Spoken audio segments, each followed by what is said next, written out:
Shalom, selamat malam Bapak Ibu Saudara semuanya, jemaat Tuhan yang kasih. Kita bertemu kembali dalam ibadah doa 7 Oktober 2020. Dan walaupun kita masih di rumah masing-masing, tapi tidak mengurangi semangat kita untuk tetap memuji Tuhan, menyenangkan hati Tuhan, memuliakan nama Tuhan, dan menerima berkat-berkat-Nya. Dan juga tidak mengurangi rasa syukur kita, kirang kita untuk selalu memuji memuliakan nama Tuhan. Kita akan pujikan Tuhan, kita akan angkat suara kita dengan nyanyian pujian nomor 12, Girangkan Hatiku. Dengan penuh semangat, dengan penuh sukacita, kita akan pujikan namanya, kita berikan yang terbaik untuk Tuhan kita Yesus Kristus.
Tuhan Yesus, Allah Bapa kami yang baik, kami kembali mengucap syukur ya Tuhan atas segala berkat dan anugerah-Mu malam hari ini ya Tuhan. Walaupun kami masih di rumah kami masing-masing untuk menikmati ibadah doa malam hari ini, tapi tidak mengurangi rasa hikmat kami ya Tuhan, rasa hormat kami untuk kami berdekat dengan-Mu, untuk memuji memuliakan nama-Mu ya Tuhan.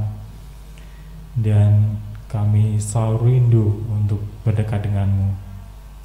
Kiranya pujian, pengagungan kami semua ya Tuhan, jemaat Tuhan, berkenan di hadapan-Mu. Tuhan akan berkati kami semua. Tuhan akan curahkan Roh Kudus-Mu dimanapun kami berada ya Tuhan. Tuhan akan berikan yang terbaik untuk kami semua ya Tuhan. Dan Tuhan akan pakai kami, anak-anak Tuhan yang boleh Engkau percaya untuk melayani Tuhan malam hari ini ya Tuhan. Tuhan Yesus akan berkati kami semua. Tuhan akan tutup bungkus dengan kuasa Roh Kudus-Mu. Dan terlebih-lebih hamba-Mu Bapak Nurjianto ya Tuhan, yang Kau pakai untuk menyampaikan kebenaran firman Tuhan. Tuhan akan urapi beliau dengan kuasa-Mu. Dan berkat firman Tuhan yang akan disampaikan akan berkati kami semua. Dan semakin kami bertumbuh di dalam Tuhan. Di dalam nama Tuhan kami Yesus Kristus, kami serahkan ibadah doa pada malam hari ini ke dalam tangan kuasa-Mu. Amin. Kami kembali mengucapkan selamat malam, shalom kepada seluruh jemaat, dan kita bersyukur kembali boleh bersama-sama kembali dalam ibadah doa malam hari ini. Dan firman Tuhan sudah disiapkan oleh hamba-Nya yang terkasih, Bapak Nurjianto, dan saatnya kita akan menyiapkan hati dan pikiran kita untuk menerima berkat sabda firman Tuhan. Biarlah berkat firman Tuhan yang nanti akan disampaikan akan bertumbuh, berakar kuat, dan berbuah, sehingga bermanfaat bagi banyak orang, dan tentunya memuliakan nama Tuhan. Satu nyanyian pujian Bapa Surgawi akan menyiapkan hati dan pikiran kita.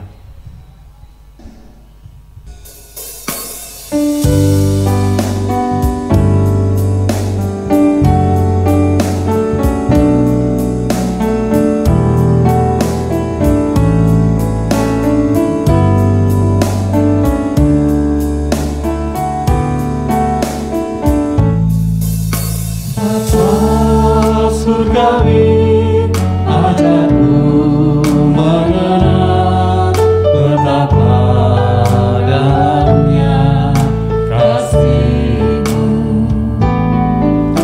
Bapa surgawi, buatku mengerti betapa kasih-Mu padaku. Semua yang terjadi di dalam hidupku, ajarku menyadari Kau selalu sertaku. Beri hatiku selalu bersyukur padamu, karena rencana-Mu indah bagiku. Kita akan pujikan sekali lagi. Bapa surgawi, ajarku mengenal. Bapa surgawi, ajarku mengenal betapa dalamnya kasih-Mu. Bapa surgawi, buatku mengerti betapa kasih-Mu padaku. Semua yang terjadi di dalam hidupku, ajarku menyadari Kau selalu sertaku. Di hatiku selalu bersyukur padamu, karena rencana-Mu indah bagiku. Semua yang terjadi di dalam hidupku, ajarku menyadari Kau selalu sertaku. Di hatiku selalu bersyukur padamu, karena rencana-Mu indah bagiku. Kepada hamba-Nya yang terkasih, Bapak Nurjianto, waktu kami persilahkan. Salam Bapak Ibu yang saya kasih dalam kasih Tuhan di rumah masing-masing. Puji nama Tuhan. Bapak Ibu yang dikasihi Tuhan, pada saat ini Tuhan berikan kesempatan kepada kita untuk mengikuti ibadah doa. Kami juga mengucap syukur atas kesempatan yang Tuhan percayakan kepada kami. Kalau di masa pandemi ini kami boleh melayani Tuhan untuk menyampaikan isi hati Tuhan. Bapak Ibu yang saya kasih dalam kasih Tuhan, tema di bulan Oktober ini yaitu Aku adalah Saksi Kristus. Kita ingat hambanya Bapak Pendeta Yusak Joko Santoso ketika menggembalakan jemaat Tuhan di GBI Sidomoyo ini mempunyai visi, yaitu untuk menjadikan gereja yang menyerupai Kristus. Mari Bapak Ibu yang dikasihi Tuhan, sebelum kita akan menaikkan doa syafaat kita dalam ibadah doa malam ini, kita terlebih dahulu kita akan belajar merenungkan firman Tuhan yang mendasari dalam doa malam ini. Mari kita akan datang kepada Tuhan, kita akan berdoa terlebih dahulu. Kita akan menyerahkan waktu yang sebentar ini untuk bersaat teduh, mengambil kesempatan untuk menerima kebenaran firman Tuhan, untuk belajar bersama. Mari kita berdoa. Bapa surgawi, Bapa yang kami sembah di dalam Tuhan kami Yesus Kristus, perkenankan Tuhan dengan keberadaan kami pada malam hari ini. Kami datang menghadap hadirat-Mu, kami mengucap syukur Tuhan Yesus atas kesempatan yang Tuhan percayakan pada kami. Pada malam hari ini kami bersama-sama segenap jemaat Tuhan di rumah masing-masing untuk bersama-sama ibadah doa untuk menaikkan doa syafaat kami dalam pergumulan-pergumulan dan program kegiatan di gerejamu ini. Dan sebelum kami bersama-sama untuk menaikkan doa kami Tuhan, perkenankan kami untuk mendasari dengan merenungkan kebenaran firman Tuhan. Urapi hamba-Mu yang tidak ada apa-apanya ini, yang penuh keterbatasan ini untuk menyampaikan isi hati-Mu Tuhan. Kami siap untuk menyampaikan apa yang Kau kehendaki. Biarlah Tuhan sendiri yang akan berbicara melalui mulut hamba-Mu ini. Di dalam nama Tuhan kami, Yesus Kristus, kami berdoa. Amin. Salam Bapak Ibu yang saya kasih dalam kasih Tuhan. Selamat malam Bapak Ibu yang dikasih Tuhan. Malam hari ini sesuai tema, yaitu aku adalah saksi Kristus. Yaitu apa yang sudah saya sampaikan tadi, bahwa hambanya Bapak Pendeta Yusak punya visi atau mimpi menjadikan gereja ini menjadi gereja yang menyerupai Kristus. Judul renungan pada malam hari ini yaitu serupa dengan Dia. Mari Bapak Ibu yang dikasih Tuhan, kita akan buka firman Tuhan untuk mendasari renungan pada malam hari ini dari firman Tuhan di Kejadian 26, Kejadian 1 ayat yang ke-26. Maaf. Kejadian 1 ayat yang ke-26. Firman Tuhan mengatakan demikian. Berfirmanlah Allah, baiklah kita menjadikan manusia menurut gambar dan rupa kita, supaya mereka berkuasa atas ikan-ikan di laut, dan burung-burung di udara, dan atas ternak, dan atas seluruh bumi, dan atas segala binatang melata yang merayap di bumi. Bapak Ibu yang saya kasih dalam kasih Tuhan, tahukah Bapak Ibu bahwa hidup kekristenan yang namanya karakter building adalah pokok hakikat kekristenan bagi orang percaya. Jadi dikatakan kalau visi menjadi gereja yang menyerupai Kristus itu memang sejak Allah menciptakan manusia. Pertama kali itu, sejak Allah menciptakan manusia itu memang Allah itu mempunyai kehendak, ya, menghendaki suatu makhluk yang dapat bereksistensi seperti dirinya, dan tidak ada yang lain kecuali hanya manusia yang memiliki roh Allah, yang dikaruniai roh Allah. Semua diciptakan, baik tumbuh-tumbuhan maupun binatang, agar manusia menguasai semuanya itu. Nah, Bapak Ibu yang dikasih Tuhan, karakter building adalah pokok hakikat kekristenan. Jadi, pergi ke gereja dan melakukan segala aktivitas gerejawi adalah sebuah atribut rohani, bukan nafas atau kekristenan atau nafas jiwa kekristenan yang sejati. Kalau kita melakukannya hanya sebagai rutinitas atau sebagai tanggung jawab sebagai seorang Kristen harus ke gereja, atau bahkan mempunyai motivasi lain,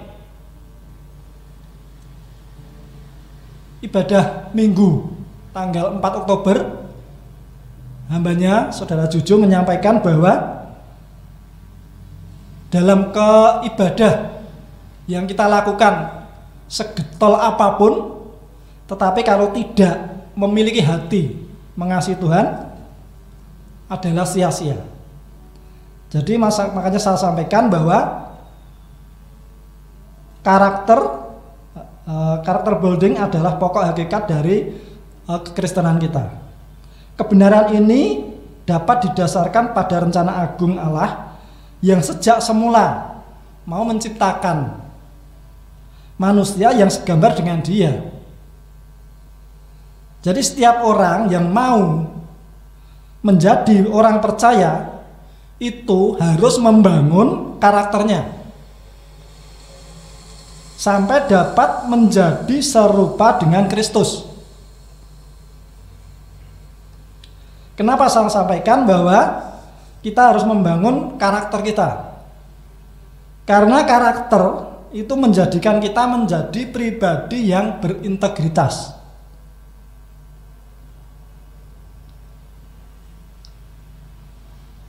Jadi kita harus membangun karakter kita sampai dapat menjadi segambar dengan Kristus.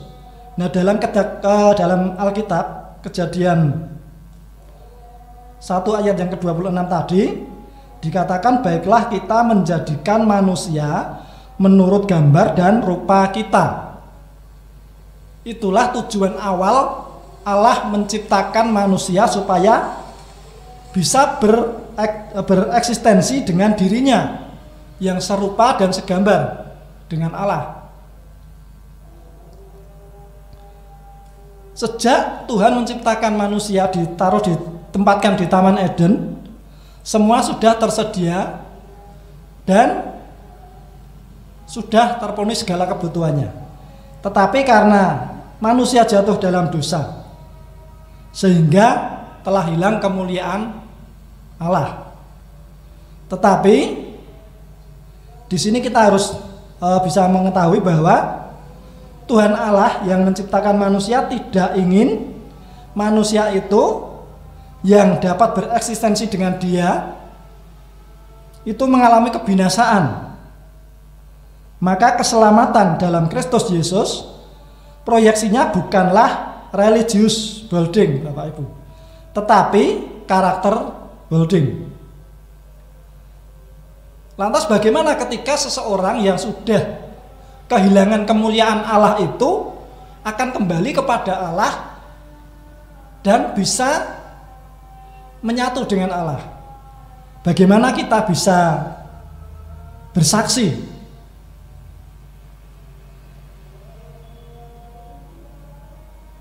Jadi kalau dalam ibadah minggu Saudara Sujo menyampaikan, bersaksi itu beda dengan kesaksian. Kalau kesaksian itu kita menyampaikan pengalaman hidup kita kepada Allah, disaksikan kepada jemaat supaya bisa menguatkan iman dan memberkati. Tetapi beda dengan bersaksi. Jadi Bapak Ibu yang dikasihi Tuhan, manusia yang sudah jatuh dalam dosa tadi, yang sudah menerima keselamatan dari Tuhan Yesus, jadi keselamatan dalam Kristus Yesus proyeksinya bukanlah religius tetapi karakter building, ya, bukan religious building. Dan ini kita akan dapat kembali diselamatkan oleh Allah seperti yang dikatakan di dalam Roma 28.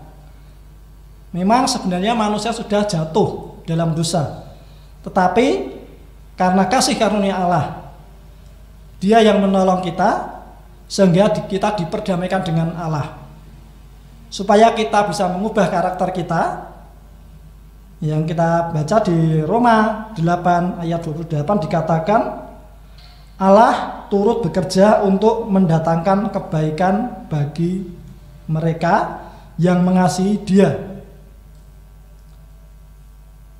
Jadi di sini bisa kita perhatikan bahwa ternyata keselamatan yang kita peroleh dari kasih karunia Allah, perubahan hidup kita untuk mengubah karakter yang menjadi seperti Kristus, segambar dengan Kristus, ternyata Allah juga turut bekerja dalam kehidupan kita, yaitu untuk mendatangkan kebaikan bagi mereka yang mengasihi Dia, artinya bagi kita. Kata kebaikan di sini berarti kebaikan seperti Kristus, yang karenanya Allah turut bekerja dalam segala sesuatu. Jadi kita tidak sendiri, Bapak Ibu. Apapun yang harus kita kerjakan, yang akan kita lakukan, kita harus punya pergumulan dengan doa. Kita hanya berserah kepada Allah. Apalagi dalam situasi saat ini, dalam pandemi, kita sangat rentan, ya. Kita tidak boleh bersalaman, kita tidak boleh berkumpul, Bahkan ibadah kita harus di rumah masing-masing. Tetapi kita tidak boleh takut, tidak boleh khawatir. Kita percayakan kepada Allah, karena Allah yang turut bekerja dalam segala sesuatu pada kita untuk mendatangkan kebaikan. Jadi kembali kita kata kebaikan di situ, kebaikan bukan dalam hal jodoh saja atau keuangan atau kesehatan atau kesuksesan, tapi kebaikan yang Allah berikan yaitu kebaikan di sini memuat sebuah rencana Allah yang ada pada ayat yang ke-29 dalam Roma 8 ayat yang ke-29.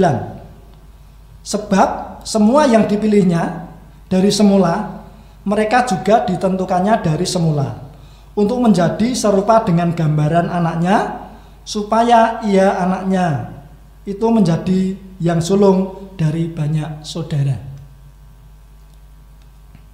Nah, inilah bukti kita bisa menjadi serupa dengan dia, atau gereja yang menyerupai Kristus. Gereja itu bukan berarti gedung gereja GBI Sidomoyo, gedungnya bukan, tetapi gereja, Bapak Ibu Saudara sudah paham bahwa gereja adalah kumpulan orang percaya. Jadi termasuk saya dan saudara adalah gereja yang menyerupai Kristus, yang kita bisa bereksistensi dengan Kristus, dengan Allah. Jadi tadi dikatakan bahwa kalau pergi ke gereja dan melakukan segala aktivitas gerejawi adalah sebuah atribut rohani saja, bukan nafas atau jiwa kekristenan itu, ya, jiwa kekristenan yang sejati itu, karena apabila seseorang itu hanya melakukannya sebagai rutinitas, atau hanya karena bertugas, atau hanya karena ingin sesuatu supaya didoakan, ya. Tetapi kita harus mempunyai sikap hati kerinduan pada Tuhan. Ibadah adalah suatu ucapan syukur atas pemeliharaan Tuhan dalam hidup kita. Itu yang harus kita lakukan. Memang kita di akhir-akhir ini kita tidak bisa bergereja bersama. Nah, kalau seperti itu, apa yang dilakukan hanya seperti tugas dan karena merasa orang Kristen harus ke gereja, tidak ada bedanya dengan ahli-ahli Taurat dan orang Farisi. Yang tertulis di dalam Matius 5 ayat yang ke-20 dikatakan, beginilah Tuhan Yesus mengatakan, jika hidup keagamaanmu tidak lebih benar dari hidup keagamaan ahli-ahli Taurat dan orang-orang Farisi, sesungguhnya kamu tidak masuk kerajaan surga. Dalam teks asli Alkitab, kata keagamaan itu disebut dalam bahasa Yunaninya yaitu dikaiosune. Dikaiosune. Itu bahasa aslinya, hidup keagamaan itu. Yang artinya apa? Yaitu kebenaran yang bertalian dengan tingkah laku yang kelihatan dan yang tak kelihatan. Jadi kebenaran yang bertalian dengan tingkah laku yang kelihatan dan yang tak kelihatan itu adalah hidup keagamaan. Jadi Bapak Ibu yang saya kasih dalam kasih Tuhan, kita harus mengubah karakter pola hidup kita, bagaimana kita bisa menjadi saksi Kristus, ya, bisa menyerupai gereja yang menyerupai Kristus. Jadi kalau kita sudah memahami hal itu, kenapa kita tidak mulai sekarang kita mencoba untuk memiliki hidup yang meneladani Kristus. Jadi di sini dikatakan berbicara mengenai karakter, ya, karakter building atau budi pekerti. Karakter tadi saya sampaikan, yang pertama yaitu menjadikan kita itu menjadi pribadi yang berintegritas. Karakter dan integritas adalah dua hal yang berkaitan erat, yang tidak mungkin dapat dipisahkan. Jauh lebih dari sekedar tidak mengatakan kebohongan dan lebih dari mengatakan kebenaran. Integritas berarti jujur pada siapa saya sebenarnya. Kemudian yang kedua, karakter juga menimbulkan dampak pengaruh yang besar. Memiliki karakter Kristus harus memiliki dampak yang pengaruh yang besar. Seperti yang ditulis di dalam Matius 5 ayat 13 dan 14.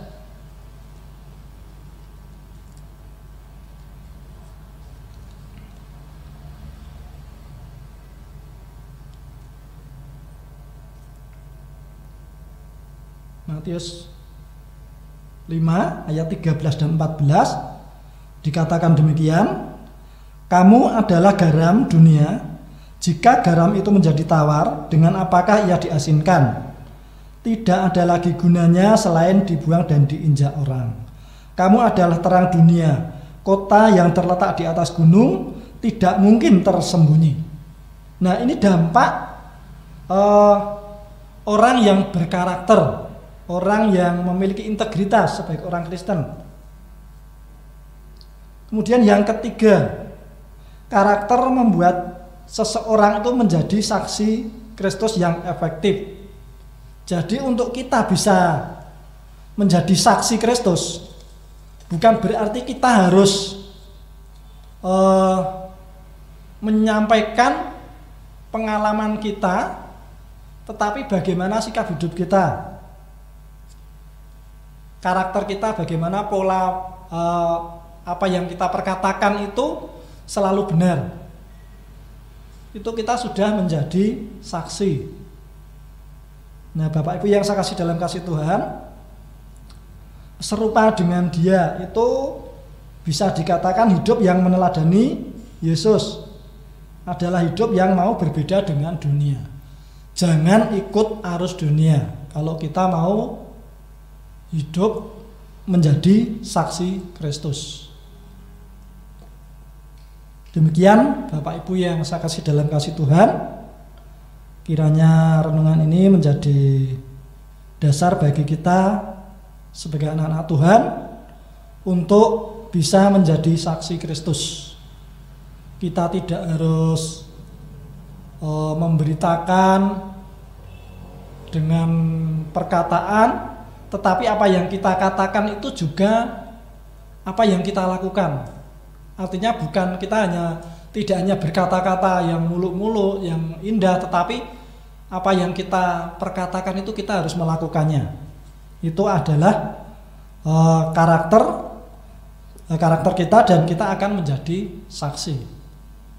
Tetapi ketika kita bersaksi, sedangkan kita tidak bisa merubah pola kita, hidup kita tidak sesuai dengan kehendak Tuhan, bagaimana kita akan menjadi saksi Kristus? Menjadi pertanyaan bagi kita, Bapak Ibu yang dikasih Tuhan. Karakter menurut Alkitab adalah menjalani hidup kita di hadapan Allah, yaitu takut hanya kepada Allah dan berusaha hanya menyenangkan Tuhan. Tidak peduli bagaimana perasaan kita atau apapun yang mungkin akan dikatakan atau dilakukan orang lain. Yang penting kita melakukan apa yang dikehendaki Tuhan. Amin. Bapak Ibu yang dikasih Tuhan, kiranya renungan ini menjadi berkat bagi kita. Mari kita akan akhiri dalam doa. Bapa kami yang di surga, segala puji syukur kami naikkan kepadamu Tuhan Yesus. Kami sudah menyampaikan apa yang Engkau kehendaki, mohon diampuni. Sekiranya apa yang hamba-Mu sampaikan masih ada banyak kekurangan, masih belum sempurna, ini adalah keterbatasan kami Tuhan. Biarlah kebenaran firman-Mu yang boleh kami dengar, kami terima pada saat ini, Tuhan tanamkan di tanah hati kami yang paling subur, yang pada akhirnya akan bertumbuh dan berbuah menghasilkan buah bagi kemuliaan nama-Mu. Ampuni Tuhan atas segala dosa dan pelanggaran kami. Di dalam nama Tuhan Yesus kami berdoa dan ucap syukur. Amin. Kita bersyukur kita tadi sudah menerima berkat sabda firman Tuhan yang sudah disampaikan oleh hamba yang terkasih Bapak Nurjianto, dan kiranya berkat firman Tuhan ini akan terus berakar kuat dalam hati kita, terus bertumbuh dan berbuah sehingga banyak bermanfaat bagi banyak orang. Dan saatnya kita akan masuk dalam saat kita berdoa bersama. Nanti tim doa akan menayangkan dalam tayangan. Bapak Ibu Saudara bisa menyiapkan hati dan pikiran kita untuk berdoa bersama, mengambil waktu berdoa bersama keluarga maupun kerabat semuanya. Kita menaikkan permohonan kita kepada Tuhan dengan sepenuh hati, sepenuh roh, dan hanya kepada Tuhan kita berserah. Satu nyanyian pujian akan mengantarkan kita untuk kita masuk dalam saat kita berdoa bersama. Satu-satunya.